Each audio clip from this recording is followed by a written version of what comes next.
అందరికీ వందనాలండి. దేవుడు మన కొరకు సిద్ధపరిచిన వాక్యమును చదువుకుందాం.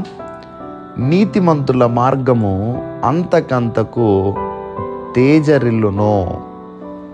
ప్రియా దేవుని బిడలారా,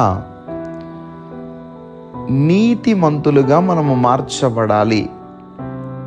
మనము నీతిమంతులుగా మార్చబడినప్పుడే ఆ నీతిమంతుల యొక్క మార్గము అంతకంతకు తేజరిల్లును. అంటే మన మార్గాలు వెలుగుతో నింపబడాలి అంటే ముందు మనం నీతిమంతులుగా మార్చబడాలి. అయితే మరి నీతి మనకు ఎలా వస్తుంది? నీతిని మనం వెదకాలి. అందుకని యేసుక్రీస్తు ప్రభువారు మత్తయి శుభవార్త 6వ అధ్యాయములో నీతిని వెదకండి అని చెప్పారు ఆయన. మనం ఏం చేయాలంటే నీతిని వెదకాలి. ఎందుకంటే ఈ లోకములో జీవిస్తున్నాం గనుక లోకమంతా కూడా, ఈ లోకములో ఉన్నదంతా శరీరాశ, నేత్రాశ, జీవపు డంబము,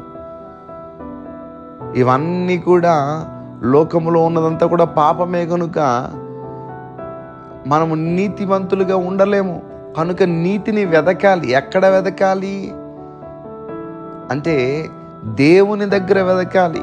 కీర్తనకారుడు అంటున్నాడు, నా నీతికి ఆధారమగు దేవా అని.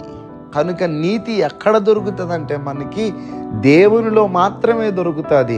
కనుక దేవుని నుండి నీతిని మనం ఏం చేయాలంటే పొందుకోగలము. కనుక ఆ నీతిని మనము పొందుకోవడానికి ప్రభువుని వేడుకోవాలి. ఆయన్ని విశ్వసించి ఆయన నమ్మాలి. అప్పుడు మనము నీతిమంతులుగా పిలవబడతాం, మార్చబడతాం. ఎప్పుడైతే నీతిమంతులుగా మార్చబడతామో మన మార్గములన్నీ కూడా తేజరెల్లుతాయి. అంతకంతకు అంటే మనము నీతితో నింపబడినప్పుడు, ఆ దేవుని నీతి మనలోనికి వచ్చినప్పుడు మన మార్గాలన్నీ కూడా అంతకంతకు తేజరెల్లుతాయి, అనగా వెలుగుతో నింపబడతాయి. అప్పుడు మనం ప్రయాణం ఏమవుతుందండి? ఈజీ అవుతుంది, సులువు అవుతుంది. మన మార్గములో ప్రయాణం చేస్తున్నప్పుడు ఎక్కువగా వెలుగు ఉన్నదనుకో మన ప్రయాణం ఈజీగా జరిగిపోతుంది. అది చీకటిగా ఉన్నదనుకో మనం ప్రయాణం చేయడం కూడా కష్టమే.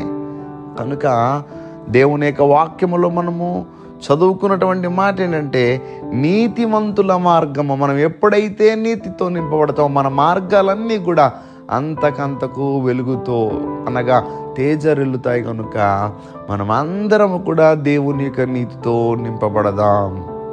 దేవుడి మాటలు మన వెనికిడిలో దీవించునుగాక. దయచేసి ప్రార్థన చేసుకుందాం.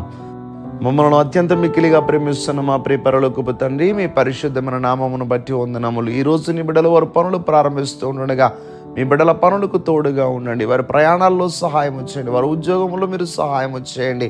చదువుకుంటున్న బిడ్డల చదువులకు మీరు తోడుగా ఉండండి. విదేశాల్లో ఉన్నటువంటి బిడ్డలకు మంచి ఆరోగ్యాలు మీరు దయచేయమని, ఈరోజంతా నీ బిడ్డలు చేపట్టలకు మీరు నడిపించి మీ సన్నిధి తోడు నీ బిడ్డలకి దయచేయమని యేసుక్రీస్తు వారి యొక్క నామం పేరట అడిగి వేడుకుంటూ ఉన్నాం మా పరమ తండ్రి. Amen, amen, amen.